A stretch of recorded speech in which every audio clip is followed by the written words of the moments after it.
Because once upon a time, a young man speaking like me, called Museveni back in the 80s, came and convinced them. Yes, he was not as cute as I look, but he convinced them, and they followed him, and he betrayed them. That's why today I want to speak to you individually and to ask you not to consider this as a Kyagulanye thing. No. Don't consider this as a Nyanzi, as a Senyonyi, as a Rubongoya thing. Don't consider this as a Zedriga thing. It is your thing. You have a bigger stake in this more than Zedriga because she's older than you. In fact, most of you have a bigger stake in this more than me. Okay? You are in this country much longer than me. But I'll speak to that later. What must we do? First and foremost, let us realize the task ahead of us. Fold our sleeves and our trousers and get to work and do what we must do. I say it every day. Buli wozu kuka oba buli wogenda okwebaka lowooza kiki kyenkoze olwaleero ekinafuyiza dictator. Oba tolina kyokoze ekinafuya dictator olunaku lukusaze. Let me say this in English. Every time you're going to bed, I want you to do an audit of your day and ask yourself, what have I done today that forwards our struggle? What have I done today that weakens Museveni and his government of thieves? If you've not done anything to weaken Museveni, then your day is a loss. Plan for tomorrow. Get up so early in the morning and go cause enough damage to this dictatorship. Our fathers had to damage colonialism to defeat it. They had to damage slavery to defeat it. You must damage dictatorship until you defeat it. So think. Each one of you has a duty to think.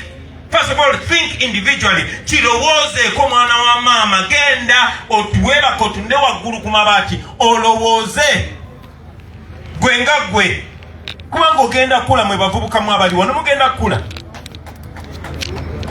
kula ziwe nali ndi muto mwandooza wenditukira muzivooti oba Uganda eribeereetyo oba eribeera nga Japan kati ntandise kulengera mu 50. So after waking up, because waking up is the first step. The first step to solving a problem is realizing that it's actually a problem. Realize that it's a problem. Number 2, unite. Unite, mwekate. Look for all people with similar thoughts and unite with them. You cannot do this alone. You cannot clap with one hand. We must unite. You must demystify your tribe. You must demystify your religion. Unite. The new tribe you must belong to is the tribe that wants a better Uganda. If anybody is supporting your oppression, that is not your tribesman. Your new religion should be the idea for a better Uganda. And you, the young people, you can never ever pretend not to know that you are already united by faith. I mean, look where we are. Bameka kumwe abawasiza mu tribe zamu. Bameka kumwe nga buli bachalibo bonabona tribe yo. Bameka kumwe nga bachali nga team yo tribe yo obanga dini yo. We are already united by faith. You know Museveni has succeeded in misruling us for close to 40 years because he plays the divide and rule game.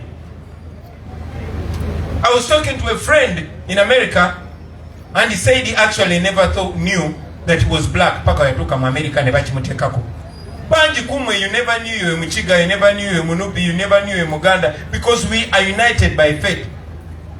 Naye Museveni afubo kitekayo kakati gwe wisdom kaye oli munyankole so toina kwa associating ne bano gwe Rubongoya oli munyankole toina kudiringa na bano. No, we love our tribes, we celebrate them, they make us special as Africans, but let us agree that in many ways our tribes have been used against us to divide us, and that does not benefit us. It benefits those that are oppressing us. So unite beyond tribe, unite beyond religion, unite Martin Luther King told us that we either unite and succeed as brothers and sisters, or we perish together as fools. Choose one. Tulina okwegatta mikwano gyange. Kitukakatako ffenna. Number 2, discipline. There's no struggle that has ever succeeded without discipline. And discipline cuts across. Discipline, most importantly, is how you relate with others. It defines you a great deal. Banji nnyo twalina okuyiga on the job. Njagala okwebaza mikwano gyange mbadde disciplined nnyo. Naye nga temunnakuba ngalo nnyingi tekimala n'omulundi n'ogumu. Kyanaku nnyo kiza ate ebiseera ebisinga ate abasinga okunsanyusa. Ate bw'oba waana nga bakoze ekirungi ate nga boononeka. You'll find somebody is a firm freedom fighter. Somebody is a firm outspoken person. But before long, byonna byayozeza n'abiyiwa mu ttaka. So I want to communicate to you, all of you friends, discipline is a very important thing. And this brings me to our comrades, the foot soldiers. Why do we call you foot soldiers? First of all, it's a tag of respect. Timuli balwanyi.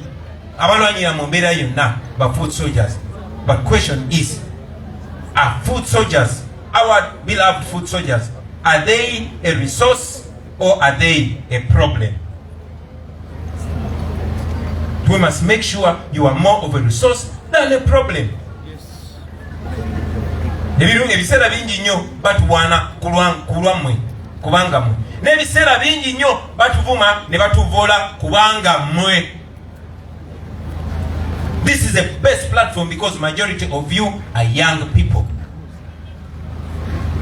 But I get depressed when you misrepresent us. I've told you time and again that we have a responsibility to paint a picture for those that are far away from us, those that have been the victims of propaganda, Museveni's propaganda, gatusiga abo bayaye, abo bana banyivu, abo bampisambi, etc. And some of our friends, unfortunately, they confirm that.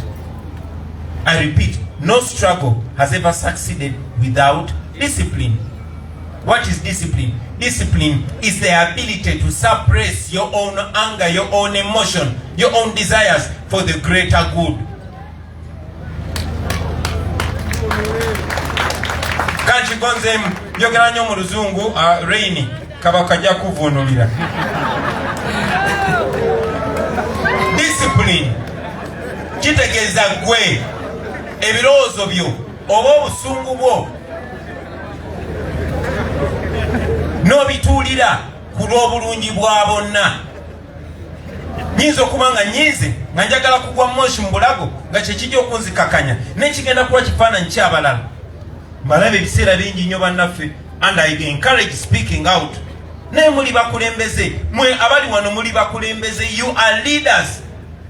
You don't need titles to lead, kubanga buli omu ku mmwe alina abantu bangi abamugoberera. And we are lucky we live in the age of social media where everybody has followers. But where are you leading them to? They are following you. No batwala batomeza kisenge oba obatwala monsi nsubize. Every time you see people following you, please know that that is a burden on your shoulders. Buli wolaba abantu nga bakugoberera manya nti olina obuvunaanyizibwa okubalaga ekituufu. Kubanga bw'otabalaga ekituufu gye bakoma okuwaana gye bagenda okukoma okuzaalabwa. So mbasaba baganda bange mwejjukize nti if we don't have discipline, we'll take 2 steps forward and 3 steps behind. Is that what we want?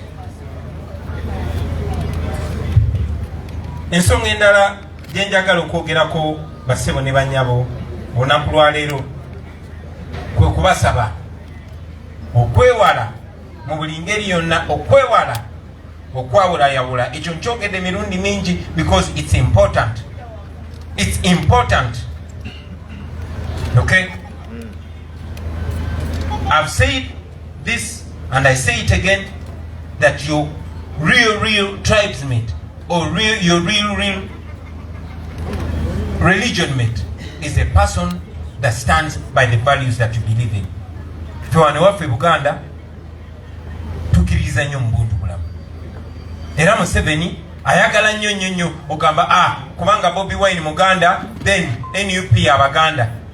Naye kwe olabye Abaganda bameka Museveni bakozesa okunafuya ate ekigendererwa kyabwe kyennyini.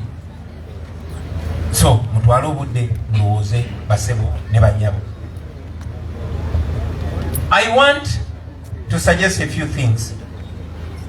But before that, I want to send a communication to the young people, not the ones that are here today, not the ones in office, but the young people who are wearing uniform in the military and in the police. You are young people, you are our brothers and sisters. You are our brothers and sisters in law. We marry your sisters, you marry our sisters and brothers. We drink from the same joints.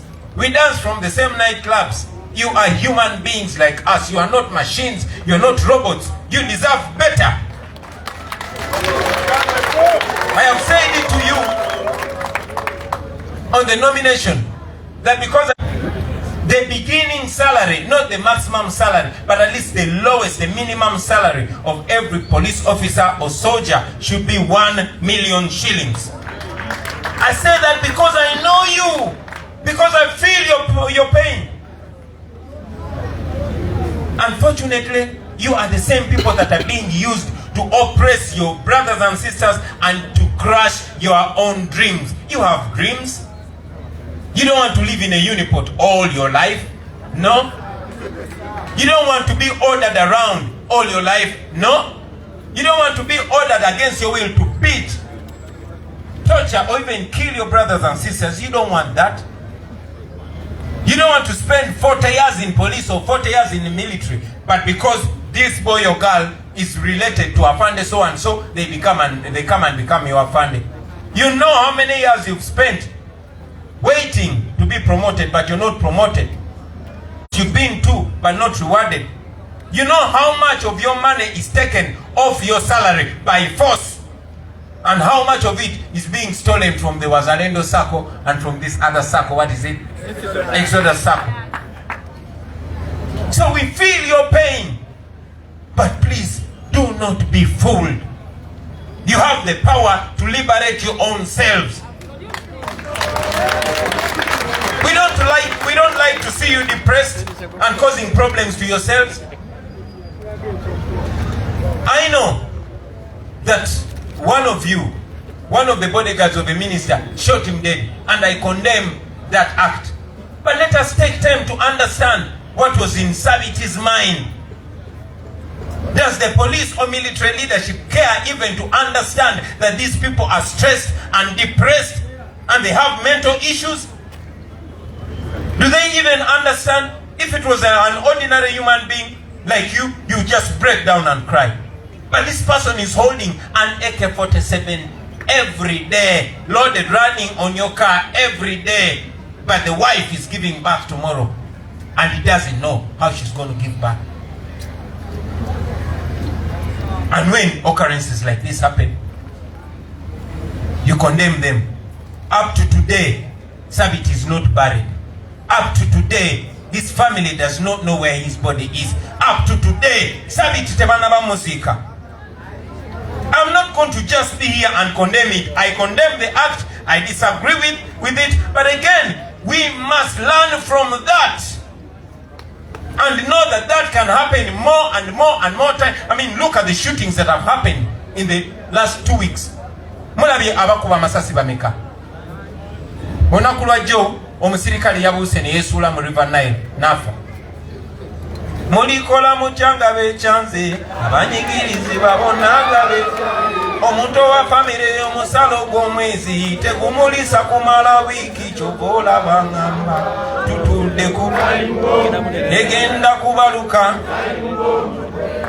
batudde. So that is what I mean. People are young people. We all have a role to play. Whether you are a teacher or you are a soldier or you are a farmer.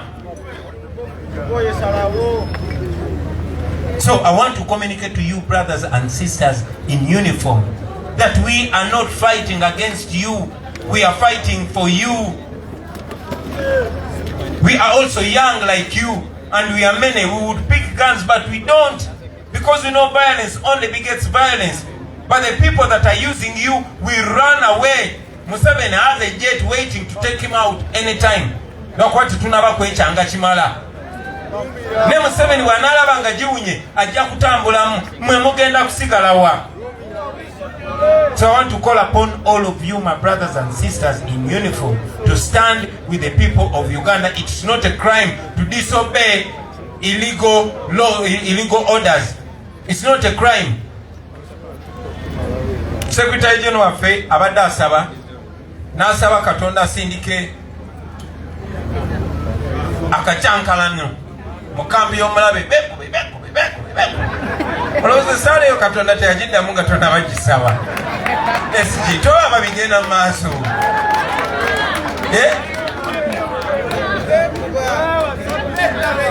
Ayongeremu Katonda akyatusedde. So friends, this should go to all of you. Fenna tuyimirire wamu ne bana Uganda, naddala mmwe abasirikale. Tetulwana nammwe bakyali baffe, tulwanirira mmwe, nammwe mulina ebizibu. Ate tumanyi bulungi nnyo nti enkyukakyuka ngeze, nammwe mujja gibenefitingamu, nammwe egenda bayamba. So mwebereremu bakyali baffe.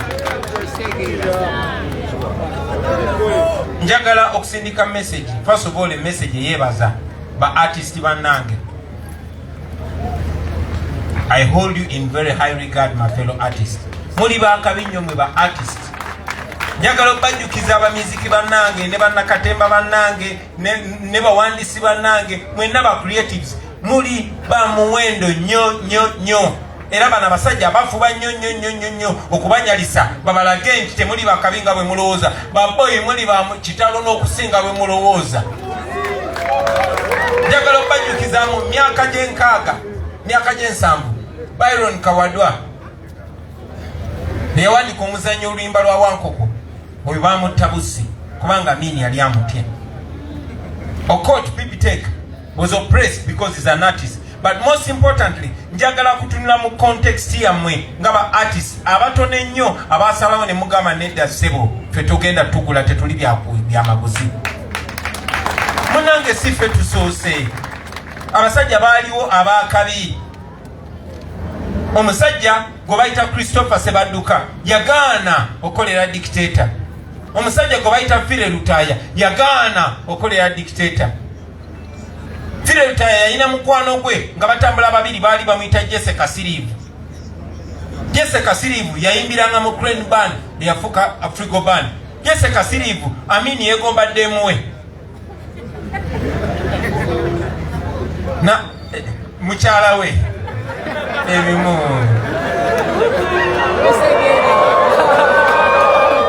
So Amini weegomba mukyala wa Jesse Kasirivu n'alagira Jesse Kasirivu bamutte. Era Jesse Kasirivu bamutta ng'atiisatiisa bana bayimbi bonna bayimbe nga bawaana ye. Fire Lutaya n'asikamu nete yafa. Era paka katucha maulinga in very high regard. Of course banji babakakanya, banji ne basirika busirisi, ate abalala ne batandika kuyimba nga bawaana na kyemalira. Banji kwaba bayimba bawaana nga bayimba nga bawaana Amini, abamu basanga mu diaspora kubanga bagenda naye. Nchidamu abamu mbasanga mu diaspora kubanga bagenda naye. Nobody we are taking over, bali tebalina buvumu bumala komawo kubanga bakola ebikolobero bimala. Mukimanyi nti waliwo bamiziki bannaffe nga ffe nga bamiziki bannaabwe tetubalinaako buzibu, naye nga Museveni afulumyemu bagenda naye.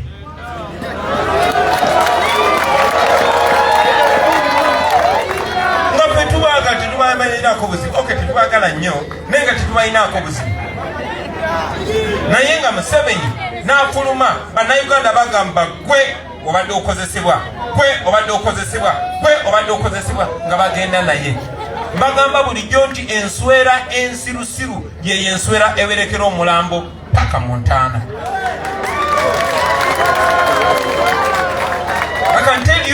Muina power ya manyi nnyo. Ensonga lwaki Museveni akwata biliyoni esukka 30 ez'omusolo naziwa aba artists abatono. Kubanga amanyi twamuteekako tabo. Yali tasuubira nti walivayo artist omu ku mmwe bamaze ebbanga ddene nga batuzala. Bamaze ebbanga ddene nga ne art tebamuwa kitiibwa. Nga batuyita madongo. Naye kufe ne musamba ani mudongo. Of course, banaffe bangi babasasula n'obasasula okuzala wano omulimu gwe bakola. Waliwo omunnaffe omu yayimba wawangulira abasirikale kati ate abadongo n'ogamba kalira boono. Abamu babayigiriza n'okuzala wa koosi ezikufuula owakabi. So that is a problem. Naye njagala mumanye nti muli ba muwendo nnyo baganda bange. Musigale ku ludda lw'abantu, because at the end of the day abo abantu be batufuula ki kye tuli. Tekikwewunyisa lwaki ba artists banaffe abakolagana ne nakyemalira every once in a while boogerayo ekigambo ekiri ku ludda lw'abantu, kuba bamanyi miliyoni 45 ez'abantu bamanyi amazima. Gwe nga artist kikugasa ki okwata biliyoni 30? Eddwaliro ng'erya Kiruddu terimalawo biliyoni 30. Kwegamba mu bufunze mwe bakutte eddwaliro ly'abantu ne balibawa ne mulirya. Lwaki? Kubanga babatya. Okay, bwe muba mumazo zirya ate temudongo wala. Bwe muba mumazo zirya mwogere ekituufu. Kuba ekituufu kyekijja bakipinga nga muli safe. Gwe artist yonna gy'oli ekituufu kyekijja okuwa social security. Museveni tagenda bawa bukuumi mwenna ate ne bw'anaabubawa bw'onoddamu amagezi ajja kwettira. Yuzi twale tukungubagira muganda waffe Jjajja Ichuli. Jjajja Ichuli yali musajja mugezi nnyo. Naye yasalawo. Omanyi Robert Mao olumu yagamba nti if you are paid.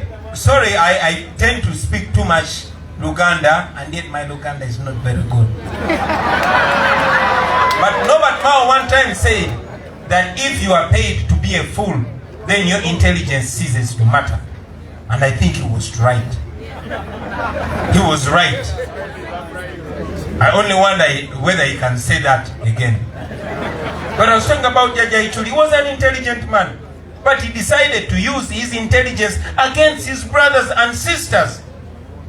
On the 18th and 19th of November 2020, he was the spokesperson of tyranny. He was the spokesperson of murder, mass murder. He thought he was one of them. What kind of idiot was he? He thought he was one of them. He was wrong. Those who speak to him told him, my brother, you're not the first. Look at Kakoza Mutale, look at Chitata. That's how they all ended up. And he knew it, because every once in a while he came out to speak the truth. Ichuli yalinga avayo, buli walwangawo musasula, oba buli we yanyiganga, oba ndowooza buli we yakinywangamu nga avayo ng'ayogera amazima. Era tulowooza nti bagenda okulaba nga balabisiza nnyo ne bamukola nga bwe bazze bakola abalala. Era ekyatuuka ku Kirumira eyabakolera ekyatuuka ku Ichuli, ekyatuuka ku Kaweesi.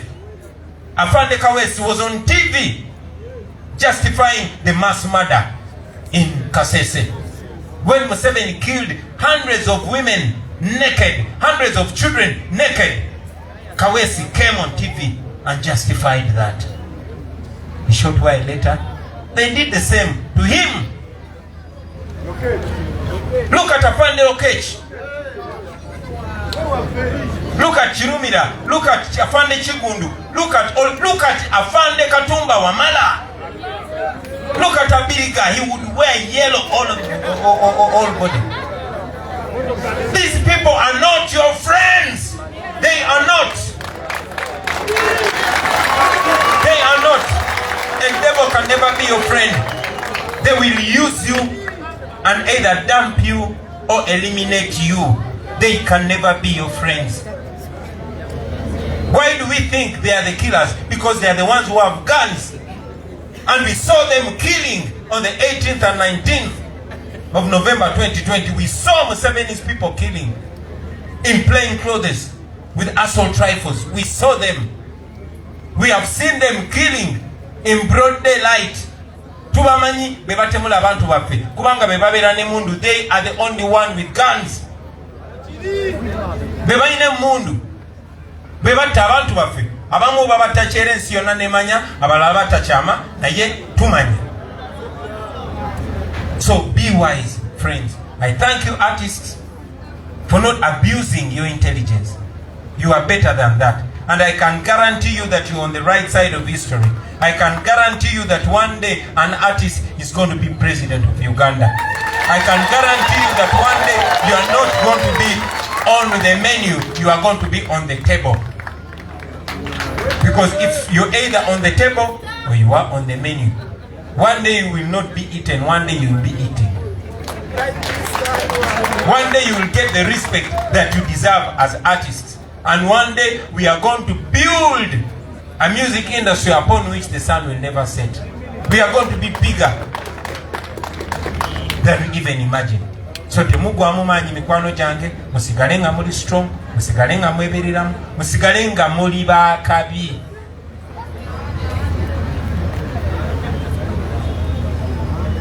Allow me to remind you, friends, that we might feel low.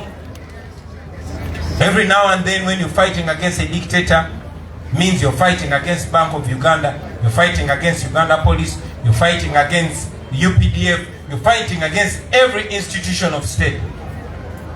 But I want to guarantee you that Museveni is on his way out. I mean, look closely. He's now trying to reinvent himself through his son. Museveni twamusojjola data China kyagamba katagezako kuzuukirira mutabani we. Naye saala ze tusaba zikola.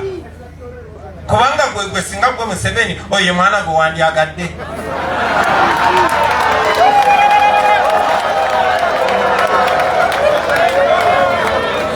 So esaala zaffe zikola. Mwongere okusaba Katonda yattedde mu bunga.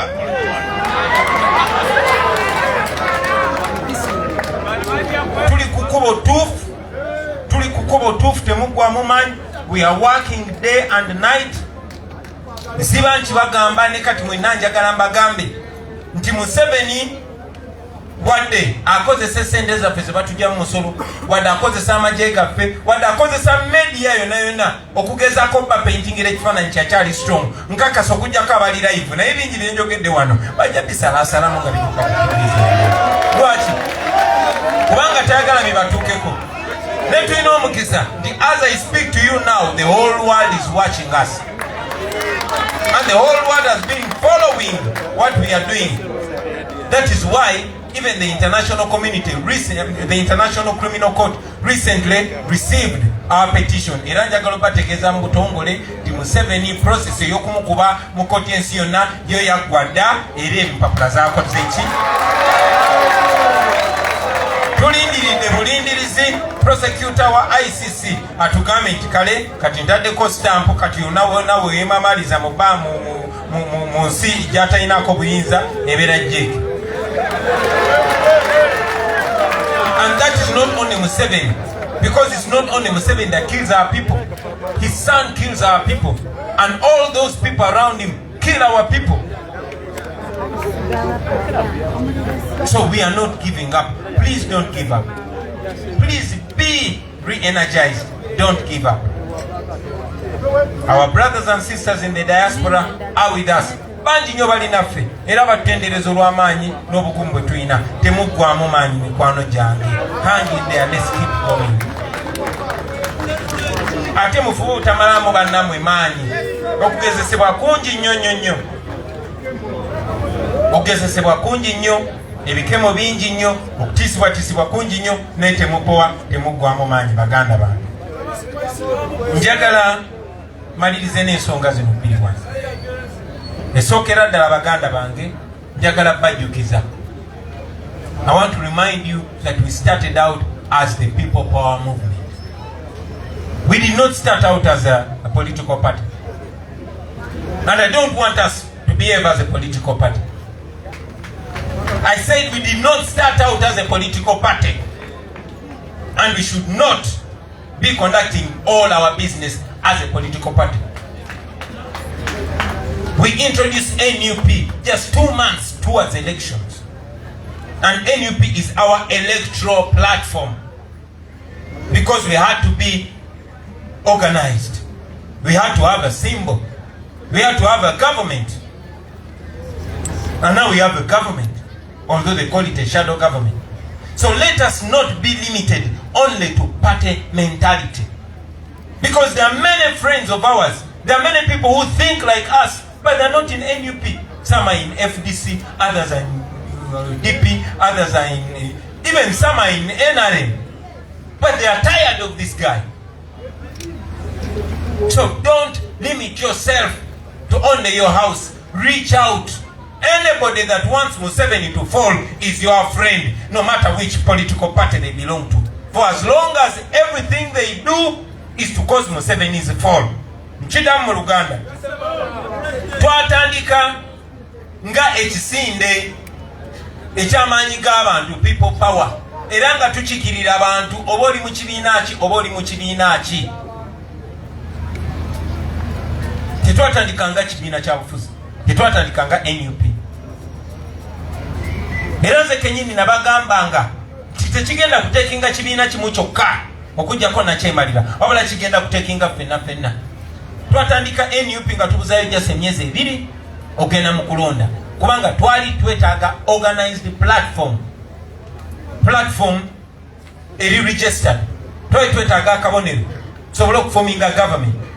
Era singa tebatubba, singa ffe government. N'olw'ensonga eyo mbasaba endowooza yammwe temugikomya just ku kibiina kyaffe kyokka, wabula buli muntu yenna oba wa NUP oba si wa NUP, naye ng'ebikolwa bye n'ebigambo bye biyamba Museveni okugwa amangu ddala. Oyo mukwano gwaffe. Ate omuntu yenna ne bw'aba yeyita wa NUP, ne bw'aba yalondebwa ku kalya NUP, naye ng'ebikolwa bye n'ebigambo bye biyamba nakyemalira, oyo mulabe wammwe. Muntegedde bulungi. So mukwatagane na buli muntu yenna. Of course kiba kirungi nnyo bakwana, si mu ngeri ya edi mutwe. Obakolako omukwano, tubasembeze tutambulire wamu nabo. Nene bwe baba tebali mu kibiina kyo, bw'abanga ebikolwa bye n'ebigambo bye biyamba okununula eggwanga lino okuva mu mikono gya dictator Museveni, oyo muganda wo, oyo mukwano gwo, muyise nga bw'olina okuyisa munno. We must build synergies. Many times young people see me with Dr. Kizza Besigye. Some complain, principal, now are you now reuniting with our competitor? We are not competing, we are working together to save this country. And please support every kind of friendship, every kind of comradeship that is in favor of the people of Uganda. Also, I want to ask you, friends, that maybe this is the time. We are not in elections now. And I disagree with those people that bring their 2026 talk here. We won the election. I am the president of Uganda. I have not announced any election. What are you talking about? Whom are you? What are you? Okay?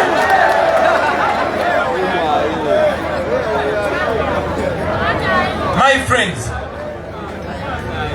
what we have to do right now is to reawaken the people power vibe. Saba muzukuse omwoyo gwa people power, omwoyo gwa manyi g'abantu gusituke mu buli muntu. Not everybody that is fighting with us is a member of NUP. As a matter of fact, I meet so many people ngaba people power batuwagira. Okay? Mubere nabo tuzukuse ogwo omuliro, tuzukuse amaanyi ago, tuddeyo mu bantu. Let us go back to the people. It is very, very, very important. Let us go back to the people. reconnect with the people.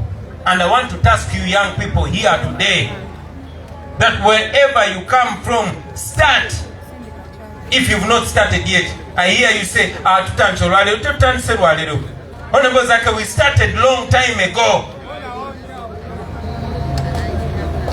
We might slow down a little bit, but let us continuously remind each other. Bolaba munonga saze speed, mukonde ko mugambe imuka. Olaba nange bankona kubaga principle chichina ye etayi ngazi yitidde. Teka mubutu tugende ngangamba bwekiri mukubwa. Ngatulunga. So let us do what we must do. Finally, you young people of Uganda, I want to remind you that me, Kyagulanye Sseentamu, I'm no longer a youth. Okay? I'm no longer a youth. I came into this political thing when I was a young man, 35 years, now I'm 41. I'm in my 40s, soon going to the 50s and 60s. Tetudda Marega. Okay? So this is incumbent upon you. Of course, I'm not giving up. But don't put it on me. Because Museveni is looking for my neck. He's looking for my life. It must not stop with me.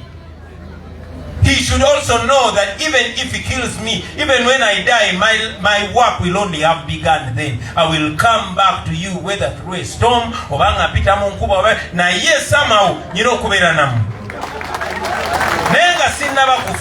use me and use yourself, because we are all candidates of Museveni's murder. Use yourself. You, the young people of Uganda, I am talking to you. Stop looking for shallow satisfaction. Fight back. Because this that we are doing, we are not the first people that have done it. No. The young people of Burkina Faso have done it. The young people of Tunisia have done it. The young people of all over the world have done it. The young people of Kenya are doing it now. So you, the Ugandan young people, if you cannot do what other young people have done to liberate themselves, if you cannot do what those young people have done to be free, then you had better die. I say it again, if you cannot do what you have to do to free yourself, you had better die. When Dr. Besigye was on TV recently, he spoke to us. He said, stupid people will either be enslaved or will be killed. Are you stupid people? Will you be allowed to be enslaved? Will you allow anybody to enslave you? After all, nobody can enslave you without your permission. Fight back. You're asking me to tell you what to do. Fight back in any way possible. Mwerwane ko mungeri yonaje musolo kwerwa nako. Organize. Mweteketeke. Organize publicly and organize separately. Organize when they know and organize when they don't know. Mweteketeke mwekole mulimu. Mweteketeke mungeri gye balaba eri publicly. Mweteketeke ne muchama. Kabaita akafechi. Okay? Mweteketeke mungeri gye bamanyi, mweteketeke ne mungeri gye batamanyi. Museveni, when he was our age, bwe yali talina kyakola ye yakwata mundu. Sigamenti ze mba mukwata, naye ate era sigamenti muzukwa. Ekyo kyammwe. Nabagambye every generation must discover its mission and choose either to betray it or to pursue it. We are here, friends. You are the young people. You are the ones responsible. You are stuck in this country. You're going to be in this country when you're 40. You're going to be in this country when you're 50. You're going to be in this country when you're 60. You're going to be in this country all the days of your life. And when you die, you'll be buried here. If you don't change this, it will follow you to the grave. These thieves, these land grabbers will exhume your remains. I am telling you that now. These people, what they have done to you is not enough. Batata bafe ne bamama bafe bali balowooza Museveni mubi nnyo kubanga yabajjako eddembe lyabwe. Tebamanya nti ne Magomba asobola obbasangayo nkukambi babba amataka g'abantu ne basenda n'ebijja byabwe. Now, are all of you waiting for your children to become karaoke dancers? Are you waiting for your children to go and work as kadamas? No. Twina abaana basoma, baana bayigirize.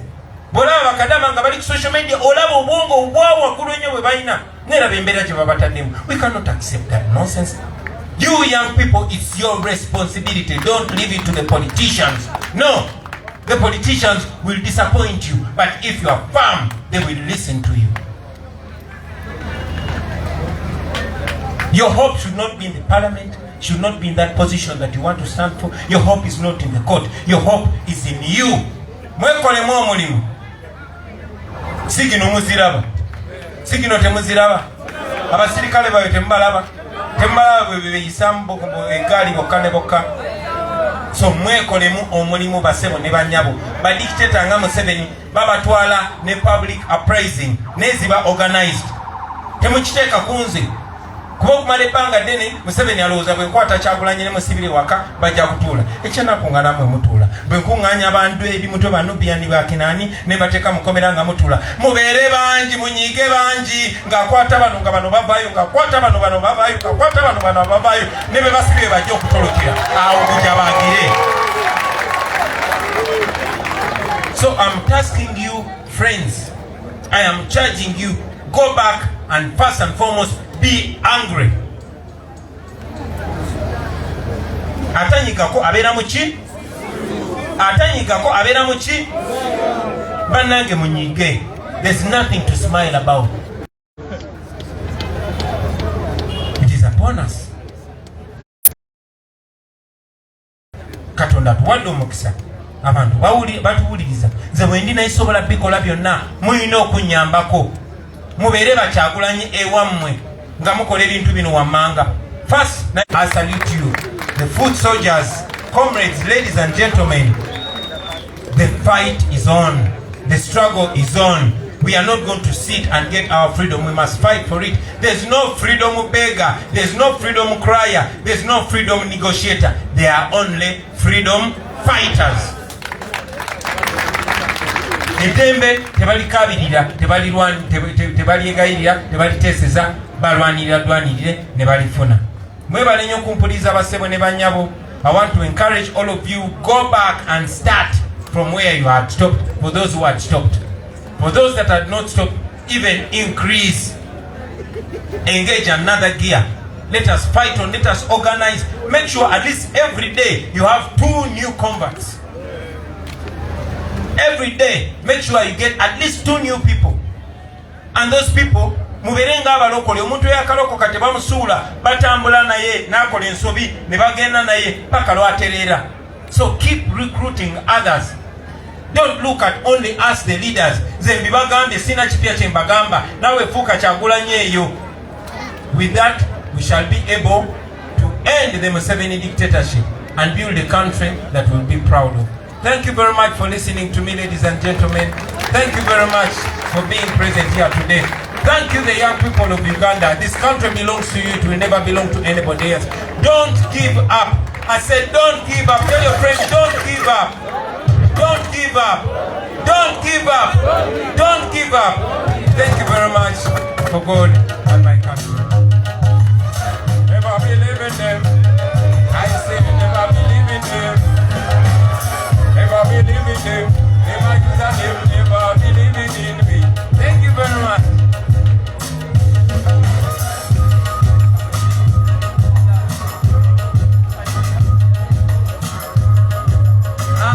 Ladies and gentlemen, please allow me to give a vote of thanks to the President from the fine artists. They have a gift for him. Don't. You leave it. It is. Okay, open.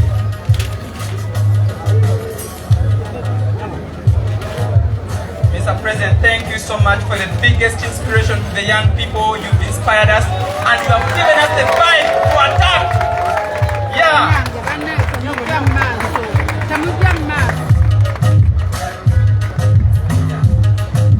This is from the young people, Mr. President. We are talented and we thank you for the biggest inspiration and we thank you so much. We are now fired. Thank you so much. He has a gift for you, Mr. President, also. Yeah. understand their situation much better, Mr. President. We thank you so much for what you've done, for accepting to be with us here, and also for accepting to give us this opportunity. Let me talk about this book. This is a book called The Beast from the East. This is a book written by our own Kemikisha Sharon, a foot soldier, a former political prisoner. It's a story about the sisters and brothers that are suffering in the Middle East.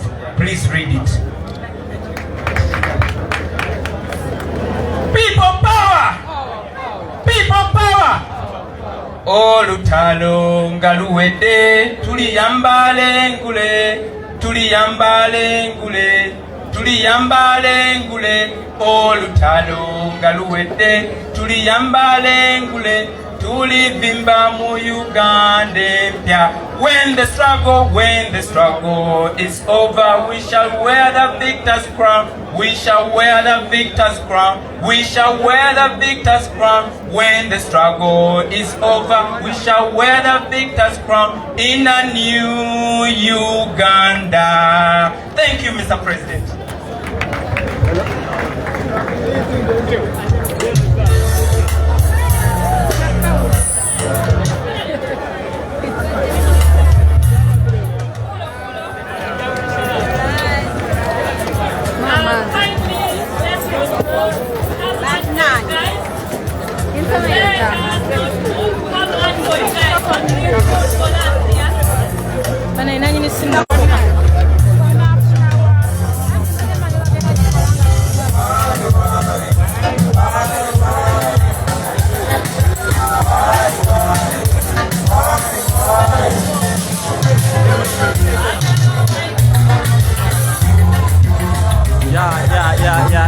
Banaye bantu bapemena president wabamaze okwogera era ekindako oba kiraba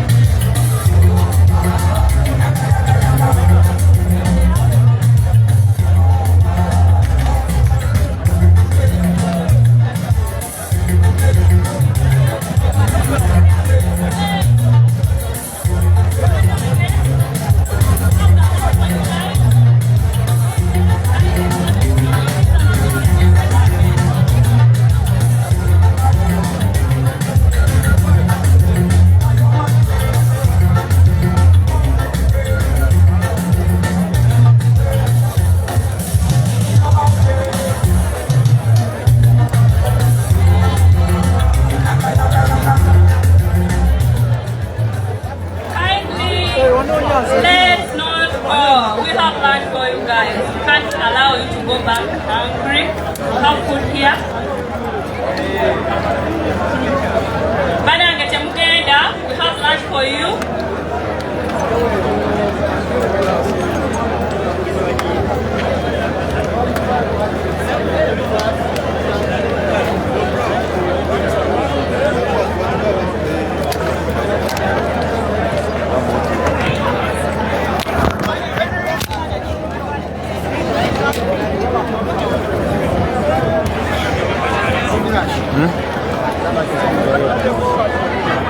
So embeera bwetu bweri president asobodde okubanga agivuga avaawo.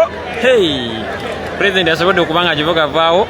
So embeera bwetu bweri naye ebigambo byonna byogedde tetugenda kubiddamu. Ebigambo kuba sigenda kubiddamu.